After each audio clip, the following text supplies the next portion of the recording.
ETF index mutual funds నేర్చుకుని stock మార్కెట్లో రాణించాలనుకుంటున్నారా? వెంటనే ఈ నెంబర్కి కాల్ చేయండి.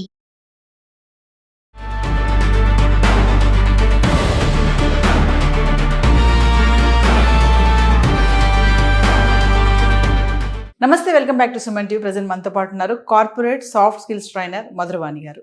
నమస్తే మేడం. నమస్తే అండి. మేడం, ఒక టెక్కీ పోస్ట్ వైరల్ అవుతుంది. అంటే 20 years ఎక్స్పీరియన్స్ ఉన్నప్పటికీ కూడా జాబ్ రావటం లేదు. అంటే ఎక్స్పీరియన్స్ ఎక్కువ ఉండడమే పెద్ద మైనసా? అంటే ఈ రోజుల్లో అది ఒక మైనస్ అనే చెప్పుకోవచ్చు.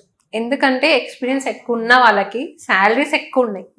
సో కంపెనీస్ ఏంటి అంటే ఇంత శాలరీ ఇన్వెస్ట్ చేస్తామా అండ్ ఇంకోటి ఏంటంటే ఎక్కువ ఎక్స్పీరియన్స్ ఉన్న వాళ్ళు కొంచెం వర్క్లో అథారిటీ చూపిస్తారు.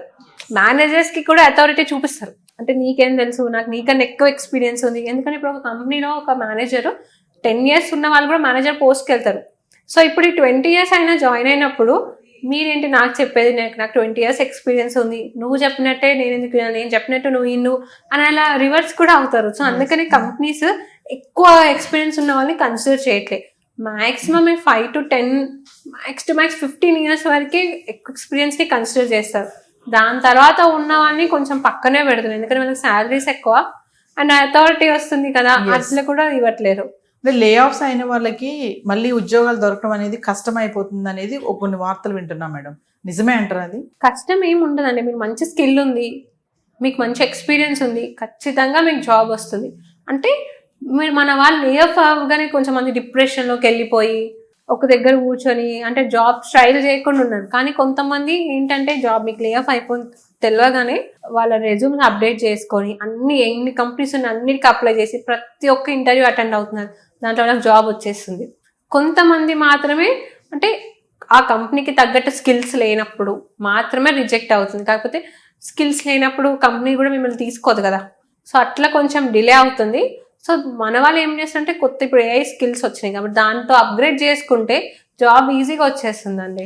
మామూలుగా మనం ఎక్కడికైనా వెళ్ళామంటే ఒక కంపెనీకి మరి ఖచ్చితంగా అడుగుతారు, మీకు ఎంత ఎక్స్పీరియన్స్ ఉంది, ఎక్స్పీరియన్స్ క్యాండిడేట్స్ కావాలని అడుగుతారు కదా. మరి ఎక్కువ ఎక్స్పీరియన్స్ ఉండడమే మైనస్ అని ఎలా అంటున్నారు? అర్థం అవ్వలేదు. ఇప్పుడు ఒక కంపెనీ ఉంది, వాళ్ళకి ఓన్లీ 5 to 6 years వాళ్ళకి కావాలి ఎక్స్పీరియన్స్. వాళ్ళు 20 years ఎక్స్పీరియన్స్ వాళ్ళని ఎందుకు తీసుకుంటారు?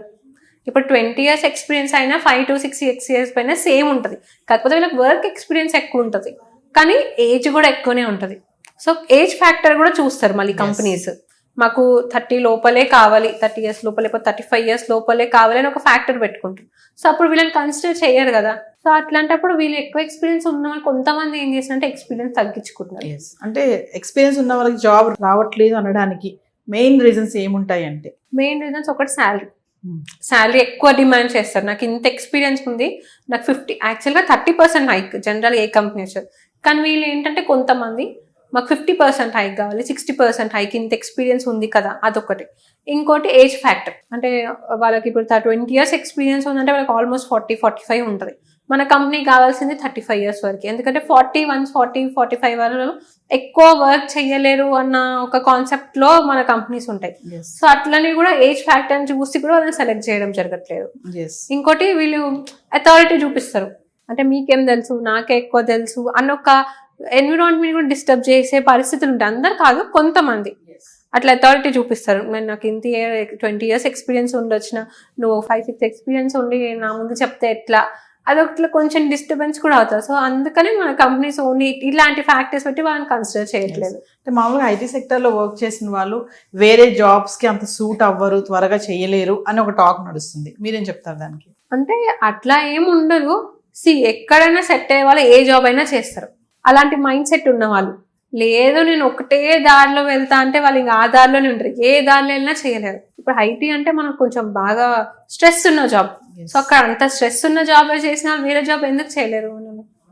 ఓన్లీ ఎవరైతే ఆ మైండ్ సెట్ ఉంటారో వాళ్ళే చేయాలి. లేకపోతే మనం ఎంతోమంది మనం జాబే ఎందుకు, ఇప్పుడు మనం IT జాబర్స్ ఈవినింగ్ వేరే స్టాల్స్ పెట్టుకుంటున్నారు, కొత్త బిజినెస్ రన్ చేస్తున్నారు. అట్లా అనుకున్న వాళ్ళు ఇవి చేయలేరు కదా. ఓన్లీ జాబే చేస్తాం అనుకోవచ్చు కదా. సో జస్ట్ ఒక మిత్ మాత్రమే. జాబ్ చేసే వాళ్ళు బిజినెస్ చేస్తున్నారు, ఓన్ గా క్లయింట్స్ తెచ్చుకొని మళ్ళీ సపరేట్ కంపెనీ స్టార్ట్ చేసి అట్లా కూడా చేసేవాళ్ళు చేస్తూనే ఉన్నారు. అంటే ఎక్కువ ఎక్స్పీరియన్స్ ఉంటే అది ఎఫెక్ట్ కూడా ఎక్కువే ఉంటుందని అనుకోవచ్చు. ఖచ్చితంగా ఎఫెక్ట్. అంటే మనం చాలా మంది చూస్తున్నాం కూడా. అంటే ఇప్పుడు 20 years 30 years 20 years 30 years ఉన్న వాళ్ళకి కూడా జాబ్ రావట్లేదు, చాలా మంది చాలా సఫర్ అవుతున్నారు. సో ఈ ఏజ్ ఉన్నప్పుడు కొంచెం వాళ్ళు ముందు జాగ్రత్తగా ఉండి వేరే ఆప్షన్స్ ఏమైనా లే ఆఫ్ వస్తుంది అనగానే వేరే ఆప్షన్స్ లేకపోతే ముందు జాబ్ ఆపర్చునిటీస్ కోసం ట్రై చేయడం, ఇలాంటి అన్ని సెట్ చేసుకుంటే బెస్ట్. ఎందుకంటే ఇప్పుడు 20 years ఎక్స్పీరియన్స్ అంటే వాళ్ళకి ఫ్యామిలీ ఉంటుంది, కొన్ని చాలా రెస్పాన్సిబిలిటీస్ ఉంటాయి, పిల్లలు ఉంటారు. సడన్గా ఇప్పుడు మీరు జాబ్ వెళ్ళిపోయి మీకు ఒక 1 year జాబ్ లేకపోతే అంటే ఎంత కష్టపడతారు. ఎస్. సో అందుకని వీళ్ళు కొంచెం మోడిఫికేషన్స్ ఏమన్నా చేసుకొని లేకపోతే వీళ్ళకి తగ్గట్టు జాబ్స్ ఏమైనా ఉంటాయి. అంటే కొంతమంది కొన్ని కంపెనీస్ ఎక్కువ ఎక్స్పీరియన్స్ ఉన్న వాళ్ళని అడుగుతారు 20 30 అట్లా. అలాంటి కంపెనీస్ మీరు వెళ్తే సెలెక్ట్ అయ్యే ఛాన్సెస్ ఎక్కువ ఉంటాయి. Yes. Thank you. Thank you అండి.